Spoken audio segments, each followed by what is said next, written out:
I'm Azaria Tagaya and you're watching Nightline, the top stories. Appointment of Chief Justice shows there is no meddling in judiciary, says PM. And Malaysia's trade performance records the highest half-year trade value ever.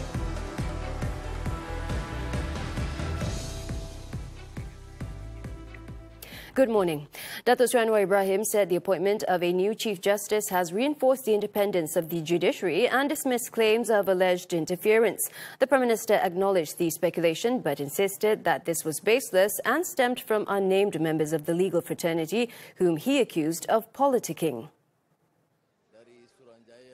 Anwar stressed that the appointment of Datuk Wan Ahmad Farid Wan Saleh as the new Chief Justice, along with two other senior judges, followed a transparent selection process involving deliberations by the Conference of Rulers in line with the Federal Constitution. Ini berbeza dengan tomahan yang berlaku sebelum ini. Jadi saya harap dengan penjelasan ini dan keputusan Balai Raja-Raja yang diperkenan oleh Yang di-Pertuan Agong, ya, terpadamlah ya fitnah dan keluh kesah yang berlaku sebelum ini. Berminggu-minggu dihujat, dikecam, difitnah, tapi sekarang rupanya terbukti kenyataan itu meleset. The appointments were made under Article 122B of the Federal Constitution, which governs the selection of top judges in the country. Anwar also expressed regret over unfounded claims that Tan Sri Ahmad Teriruddin Muhammad Saleh, the current federal court judge, was being considered for the role of Chief Justice, a claim that has been proven wrong. Dari mana? Hanya dari sebaran daripada kalangan tokoh-tokoh peguam yang politik. Ya, saya tidak fikir ini gesaan daripada semua. Jadi saya harap dengan ini menjernihkan keadaan. In a statement issued late on Thursday night, the Federal Court Chief Registrar's Office announced that the Court of Appeal Judge Datuk Wan Ahmad Farid Wan Saleh has been appointed as the new Chief Justice of Malaysia. In addition, Federal Court Judge Datuk Abu Bakar Jais has been appointed the Court of Appeal President, while Court of Appeal Judge Datuk Azizah Nawawi will assume the role of Chief Judge of Sabah and Sarawak. Meanwhile, the Malaysian Bar has welcomed the appointment of the new Chief Justice and senior judges. Its President, Muhammad Ezri Abdul Wahab, expressed hope that the new leadership will elevate the judiciary to greater heights of excellence and uphold the highest standards of independence and integrity in the country's legal system. He added that Wan Ahmad Farid has demonstrated a profound understanding of the judiciary's role in upholding the rule of law. Wan Ahmad Farid, who hails from Kuala Terengganu, was appointed as a judge of the Court of Appeal on November 12 last year. He holds a Bachelor of Laws from the University of West London, obtained in 1985, and earned his certificate in legal practice from University Malaya the following year. His legal career began in 1987 as an advocate and solicitor at the law firm Adnan and Wee in Kuala Terengganu, where he served until 2003. Wan Ahmad Farid embarked on his judicial career in 2015 as a judicial commissioner, serving at the High Courts in Shah Alam, Kuala Lumpur and Kota Bharu until 2019. He was later appointed a High Court judge from 2019 to 2024, during which he served in Kota Bharu, Shah Alam and Kuala Lumpur. On another matter, Anwar stressed that he is ready to meet UMNO leaders to discuss the alleged royal addendum involving former Prime Minister Datuk Seri Muhammad Najib Tun Razak. He, however, reminded that the matter is now before the courts and should not be preempted. Hal ini masih dan telah dirujuk ke mahkamah dan saya tidak bodoh mendahului mahkamah dalam hal ini, dan keduanya saya telah beritahu kepada Presiden UMNO, Timbalan Presiden UMNO dan pimpinan UMNO bahawa saya sedia untuk mengadakan perbincangan dengan mereka, memberi penjelasan sekiranya perlu atau melakukan apa-apa yang baik untuk menjaga keharmonian. On Thursday, 145 UMNO division chiefs who convened at a meeting in the capital urged the government to take responsibility for implementing the royal addendum. On July 9th, media reports revealed that the Attorney General's chambers did not dispute the existence of the royal decree, which would allow Najib to serve the remainder of his prison sentence under house arrest. However, the AGC objected to the procedure in which the addendum was submitted as fresh evidence in Najib's ongoing judicial review application at the High Court. Najib is currently serving a 6-year sentence at Kajang Prison after being convicted of misappropriating 42 million ringgit from SRC International. Now, the Prime Minister was also asked about US President Donald Trump's nomination of Nick Adams as the American ambassador to Malaysia. Soal Nick Adams itu kita ikut proses, ya, masih terlalu awal dan kerajaan tentunya akan memberikan pertimbangan dan menjaga dalam keadaan yang sama hubungan yang baik dengan di antara Malaysia dan Amerika Syarikat.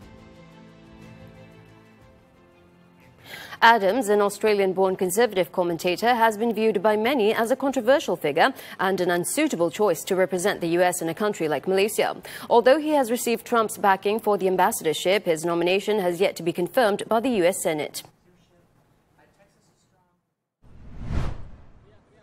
Meanwhile, in the capital, more than 70 people gathered outside the US Embassy to protest the nomination of Adams. The demonstrators, mostly members of the Pakatan Harapan Youth Wing, handed over a memorandum to embassy officials. The memorandum urged the US government to withdraw Adams's nomination and instead appoint a candidate who is more culturally sensitive and respectful of Malaysia's social norms. Malaysia's trade performance recorded the highest half-year trade value ever, rising by 4.8% to over 1.545 trillion ringgit in the first 6 months of 2025. Trade surplus also rebounded to 8.59 billion ringgit in June from 759.9 billion in May, marking the 62nd consecutive month of surplus since May 2020, thus reflecting continued resilience in Malaysia's external trade position. Exports and imports increased by 3.8 and 5.9% respectively in the first 6 months of 2025, resulting in a trade surplus of over 55 billion ringgit. Malaysia's trade with China also expanded by 6.3%. However, exports to the world's second largest economy declined due to weak demand for liquefied natural gas and chemical products. On the flip side, Malaysia's exports to the United States rose by 28% to over 111 billion ringgit. The growth was fueled by robust demand for electrical and electronic products and palm oil-based goods. In the meantime, Malaysia's gross domestic product GDP is expected to grow 4.5% in the second quarter of this year. According to the Department of Statistics Malaysia, DOSM, the growth is supported by firm consumer demand despite ongoing global challenges. Chief Statistician Datuk Sri Muhammad Huzir Mahidin stated that the projection is slightly higher than the 4.4% growth recorded in the first quarter. He explained that domestic consumption remained the key growth driver, backed by public sector salary adjustments, school holidays and seasonal spending during Aidilfitri and Aidil Adha celebrations. The preliminary estimate signals that Malaysia's economic growth momentum remains steady in April and May, with expectations of stronger performance in June. For the first half of 2025, the economy is projected to expand moderately by 4.4%, staying close to the government's official target range of 4.5 to 5.5% for the full year. Now, for an economist, Malaysia's economic growth outlook for the second half of 2025 is clouded by concerns over new tariffs announced by US President Donald Trump. Muhammad Afzani Zam Abdul Rashid, when contacted by Nightline on Friday, said he believes the move could disrupt economic growth and weaken global demand for exports. Afzanizam explained that despite potential disruptions to the country's positive economic outlook, certain initiatives are in place to mitigate further tariff shocks. With the recent cut in OPR, it would mean lower borrowing costs among our households and our businesses, and this will encourage the consumptions and investment activities during this period. He noted that Malaysia's diversified economy has helped sustain exports to the United States, even amid tariff uncertainties.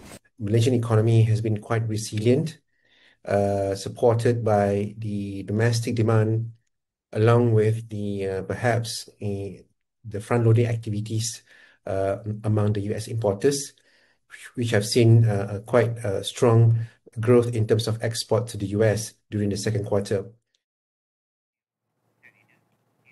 Malaysia remains confident in the Paris Court of Appeal's decision to put a definitive end to illegal global enforcement efforts by individuals claiming to be heirs of the defunct Sulu Sultanate.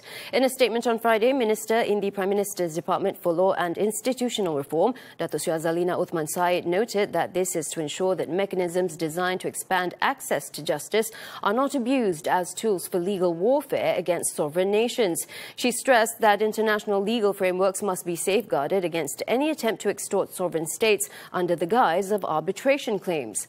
On July 7th, the Paris Court of Appeal concluded hearings on Malaysia's bid to annul the 70 billion ringgit final award in the arbitration case brought by individuals claiming to be heirs of the former Sulu Sultanate.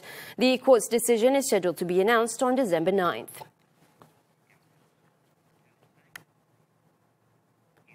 The Malaysian Anti-Corruption Commission MACC has seized 7.5 million ringgit in cash at the home of a contract manager from a prominent construction firm. The money is believed to be bribe payments linked to 6 tender awards for a data center construction project in Joho worth approximately 180 million ringgit. According to sources, the contract manager, his wife and 2 company directors, aged between 40 and 60, were detained in the Klang Valley on Thursday under an MACC operation codenamed Op Ways. The cash was found stashed inside pillowcases and under a bed at the suspect's home. The money is believed to be bribes paid to the suspect in return for securing 6 procurement tenders for the project. Initial investigations revealed that kickbacks of 2.5% were allegedly paid out for each tender awarded. The 4 suspects were brought to the Putrajaya Magistrates Court on Friday for remand proceedings. Magistrate Irza Zulaika Rohanuddin granted a 7-day remand for the contract manager, and his wife was remanded for 3 days. Meanwhile, the 2 company directors were ordered to be held for 5 days to assist with investigations. Authorities have warned of firm action against any party that touches on issues involving royalty, religion or race, or 3R issues during an upcoming gathering scheduled for July 26th. Acting Kuala Lumpur Police Chief Datuk Muhammad Yusof Jan Muhammad said over 2,000 officers will be deployed to ensure public safety throughout the gathering. Police have identified 4 main locations, namely Merdeka Square, Sogo, National Mosque and Pasar Seni. They have the right untuk berucap walau bagaimanapun jika ada apa-apa kesalahan dari segi ucapan, contohnya provokasi atau perkara-perkara yang membabitkan 3R, kita tidak akan teragak, kita akan tegas, kita akan ambil tindakan. Participants have also been reminded to refrain from any form of provocation or the use of flares. Police have received official notification from the organisers and estimate a turnout of between 10,000 and 15,000 people. The fatal crash that claimed the lives of 15 students from University Pendidikan Sultan Idris UPSI on June 9th was caused by the bus travelling at nearly twice the speed limit. According to a preliminary report by the Transport Ministry's Special Task Force, the bus was moving at 117 km per hour, far exceeding the 60 km per hour limit.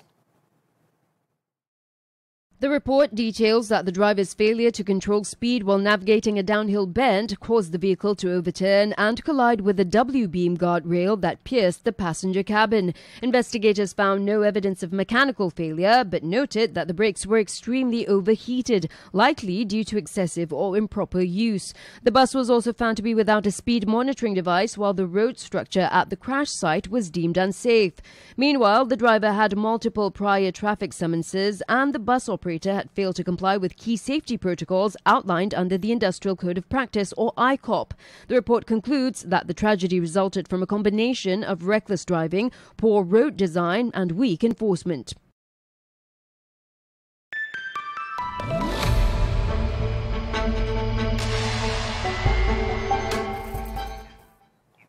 The government is planning to assist some 50,000 smallholders nationwide in converting their land use from rubber to oil palm in a move aimed at improving compliance with the Malaysian Sustainable Palm Oil MSPO certification. Plantation and Commodities Minister Datuk Sri Johari Abdul Ghani said discussions are ongoing with state governments to formalise the land status changes. Saya nak beritahu kepada semua kajian negeri, melihat balik semula, sebahagian daripada tanah-tanah yang ditanam kelapa sawit ini, dia punya tanah tu dulu adalah dalam title getah. Tetapi bila kita nak buat certification MSPO ni, salah satu daripada prasyarat MSPO ni, this is the UDR punya requirement, title dia mesti ada legitimate title. Bila ada legitimate title tu, maksud dia kalau tanah tu ditanam kelapa sawit, title tu mesti stated kelapa sawit. He added that the conversion process can cost up to 40,000 ringgit, thus creating a heavy burden for smallholders. The ministry is now identifying affected smallholders and exploring ways to reduce the cost and avoid penalising them unfairly. Johari was speaking to the media after launching SD Guthrie's B30 Palm Biodiesel pilot project in Pulau Keri. China wants to bring its trade ties with the US back to a stable footing, adding that recent talks in Europe showed there was no need for a tariff war. Commerce Minister Wang Wentao also urged Washington to act in a manner befitting of a superpower as Beijing, China continues to protect its national interests. China is facing an August 12th deadline to reach a durable tariff agreement with the US after Beijing and Washington reached a preliminary deal last month to end weeks of escalating tit-for-tat tariffs. If no deal is reached, global supply chains could face renewed turmoil from duties exceeding 100%.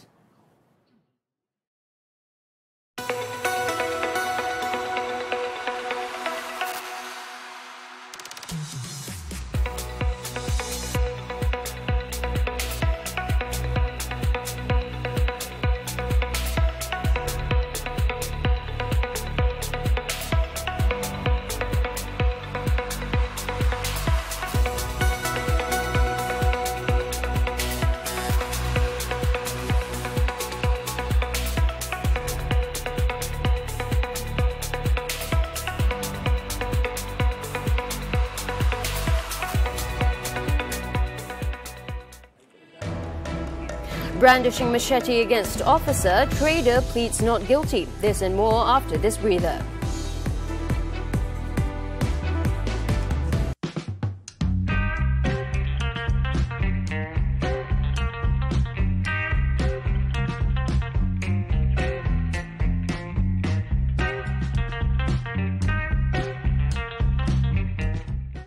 Selebriti trending terhangat.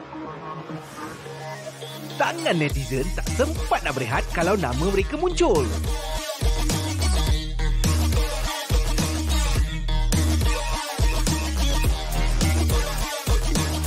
Undi calon terhangat anda sekarang di www.tonton.com.my. Palang Anugerah Melodi Terhangat atau imbas kod QR berikut. Anugerah Melodi Terhangat, hangat bukan biasa-biasa.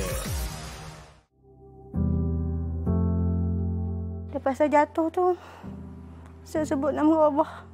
Saya tak boleh bangun. Lepas hospital, doktor kata liver saya hancur. Saya tak boleh gerak. Saya yang perlu cari nafkah, saya yang perlu jaga isteri, saya yang perlu jaga anak. Tanggungjawab seorang isteri bukan senang. Untuk suami jalankan. Saya redha dengan ujian Allah ini. Saya bersyukur.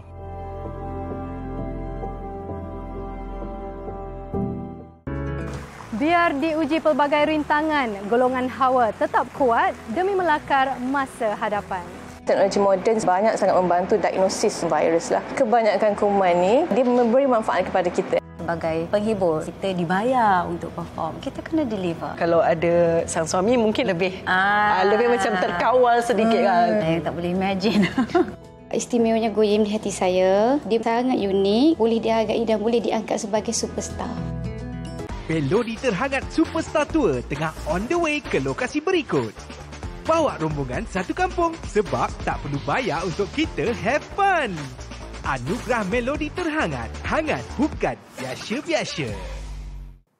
Welcome back. Pulau Penang police arrested 2 men and seized drugs worth 2.3 million ringgit in a raid in Georgetown on Wednesday. Acting State Police Chief Zainal said the suspects were believed to have been involved in the distribution of MDMA. During the operation, police arrested a 62-year-old man at a house believed to have been used for drug processing, followed by the arrest of a 40-year-old man suspected to be his accomplice in the same area. Police also seized over 13.4 kilograms of MDMA powder in 150 packets and 9 plastic bottles, ecstasy pills, Aramin 5 pills, drug processing equipment, 2 vehicles and 71,220 ringgit in cash. Both suspects tested positive for drugs and have records for drug-related offences. The duo have been remanded until July 23rd and are being investigated under the Dangerous Drugs Act for drug trafficking. A trader who was recently seen in a viral video acting aggressively towards enforcement officers in Desa Pandan was charged at the Kuala Lumpur Magistrates Court on Friday. 43-year-old Izzat Saini alias Zaini pleaded not guilty to a charge of using criminal force by brandishing a machete to intimidate public servants. He was charged with committing the offence during an enforcement operation at Simpang 3 in Desa Pandan, Kuala Lumpur at 11:17 a.m. on July 15th with the intent to intimidate civil servants from carrying out their lawful duties. The charge is framed under Section 353 of the Penal Code, which carries a maximum prison sentence of 2 years, a fine, or both upon conviction. The magistrate allowed bail of 2,500 ringgit with one shorty and set September 2nd for case mention. On Tuesday, it was reported in the media that a man was arrested after swinging a machete at enforcement officers during an operation to demolish illegal structures in Desa Pandan.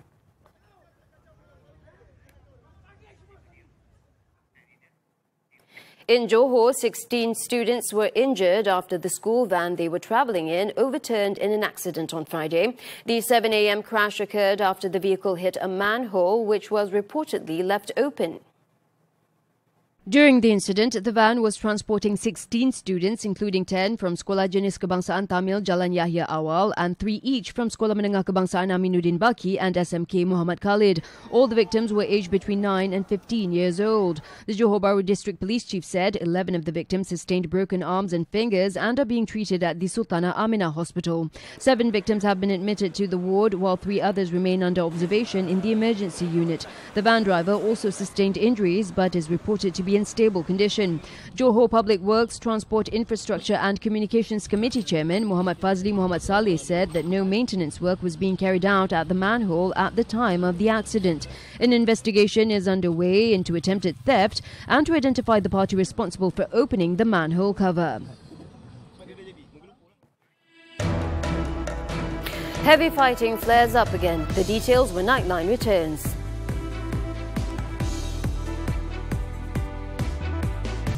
Selebriti stylo terhangat. Fit check tak pernah bosan, tak pernah basic. Gaya mereka sentiasa on point.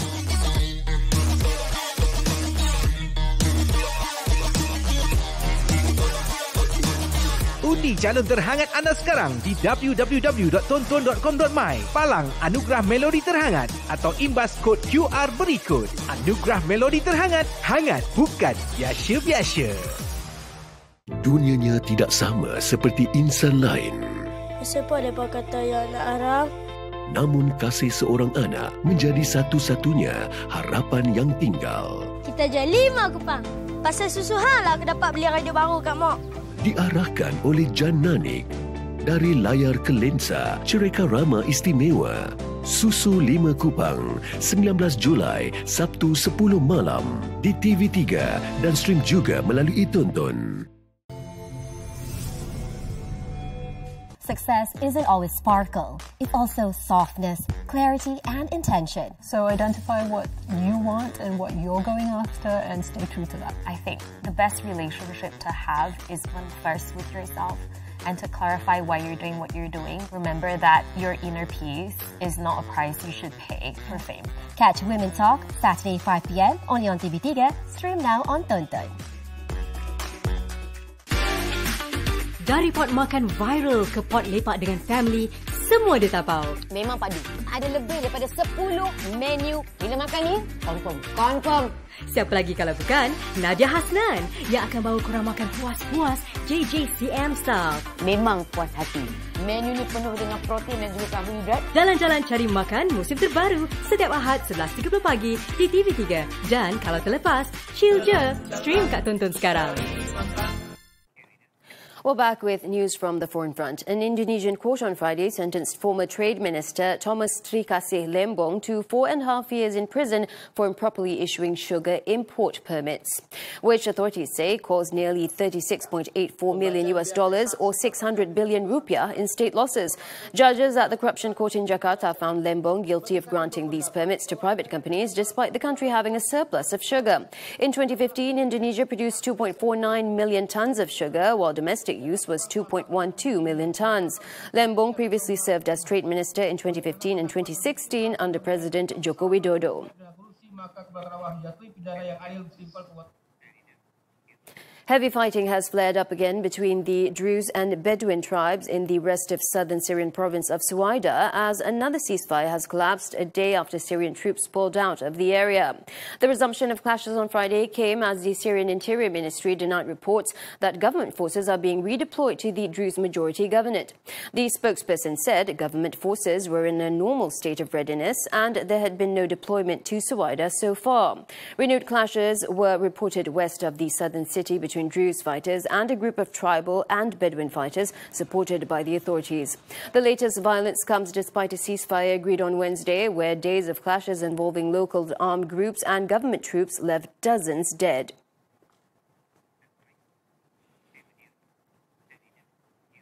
Meanwhile, in Gaza, at least 30 Palestinians have been killed since dawn in Israeli attacks. In the latest killings on Friday, 3 people died in an Israeli attack in the Tufa neighborhood, while 5 people were killed in an air attack in Jabalia al-Nazla. An Israeli strike also hit tents sheltering displaced Palestinians in Al-Mawasi, igniting a major fire and killing at least 5 people, including infants.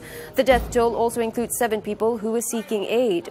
The injured were taken to Nasser Hospital, some with wounds consistent with the drone strikes. The drone missiles used by the regime were reportedly packed with nails and shrapnel designed to detonate at high speed, causing severe internal injuries.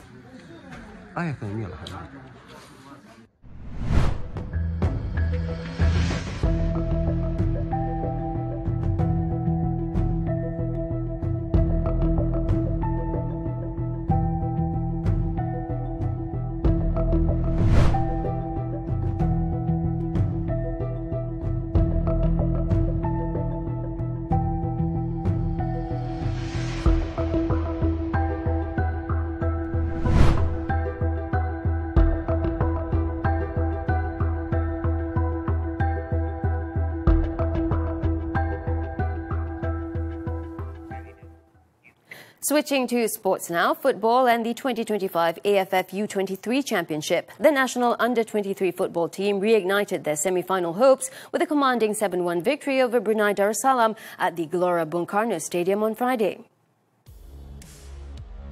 Malaysia took the lead just 3 minutes in through Danish Shamir Tajuddin before a defensive error by Brunei's Nazri Azman led to an own goal a minute later, handing Malaysia a 2-0 advantage.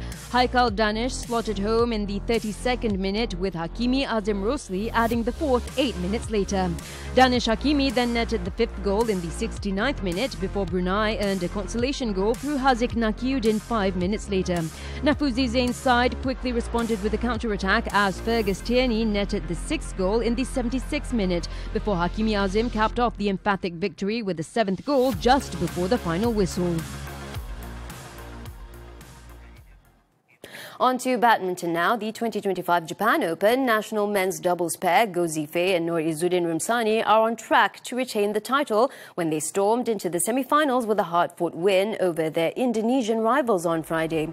The world number 1 had to dig deep into their reserves before overcoming Indonesia's world number 5 pair Fajar Alfian and Sohibul Fikri 21-13, 17-21, 22-20 in a match lasting nearly an hour. Up next, Zifei and Noor Izzuddin will take on Taiwan's Liu Kuang Heng and Yang Po Han, who ended Malaysian pair Nur Azrin Ayub and Tan Wee Kiong's fairy tale run in a hard-fought 3-game encounter earlier.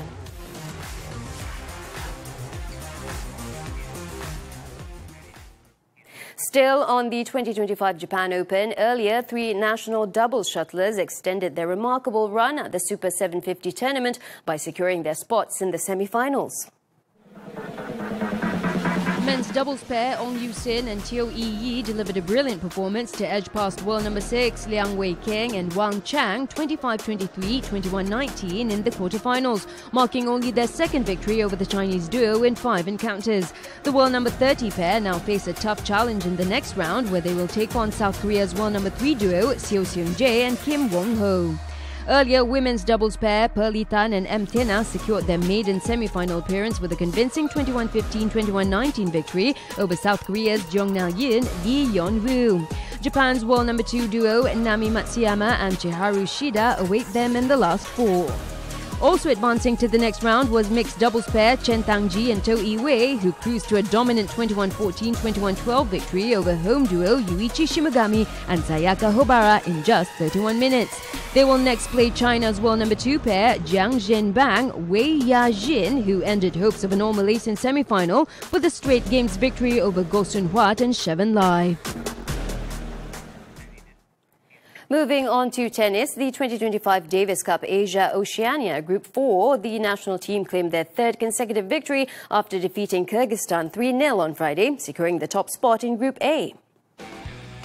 In the singles match, Kuei Haosheng delivered the first point for Malaysia against Mirgyaz Mirzaliev. After winning the first set 6-4, Haosheng secured an early victory after his opponent retired due to muscle cramps while trailing 5-2 in the second set. Another singles player, Leroy Yongyang, also showcased an impressive effort, defeating Ilgiz Kamchibikov 6-4, 7-6. The second point was enough to seal the team's overall win and secure their top position heading into the playoff stage. In the doubles match, Daniel Prickett and Darshan Suresh Kumar capped off a superb day for the Malaysian squad with a commanding 6-4, 6-0 victory over Erbol Eldiar Ulu and Kirill Kistanov, sealing a 3-0 clean sweep. The victory over Kyrgyzstan puts Malaysia just one step away from earning a spot in the third division, provided they defeat Qatar in Saturday's playoff match. Turning to cycling, the 2025 Tour de France, Tadej Pogacar reclaimed the leader's yellow jersey with an Imperial Stage 12 triumph on the Ottocar mountain on the Pyrenees on Thursday. The Slovenian rider surged clear on a solo 11-kilometre ascent to claim victory at the end of a grueling 180.6-kilometre ride from Ausch, finishing 2 minutes and 10 seconds ahead of key rival Jonas Vingegaard.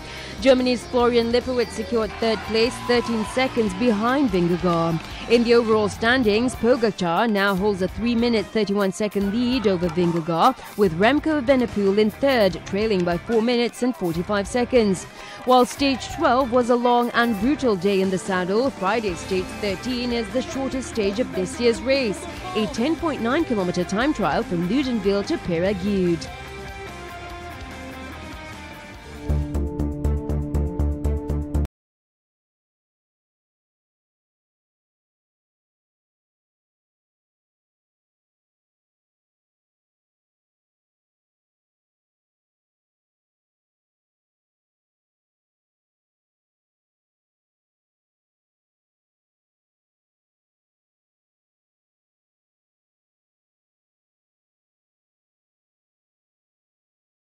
Well, that's it for Nightline. Let's take a look at Estonian slackliner Jan Ruse, who took his sport to new heights by walking a slackline stretched between a flying parasail and a speeding boat in the Maldives. With that, I'm Azaria Tagaya. Thank you for watching, and we'll see you next time.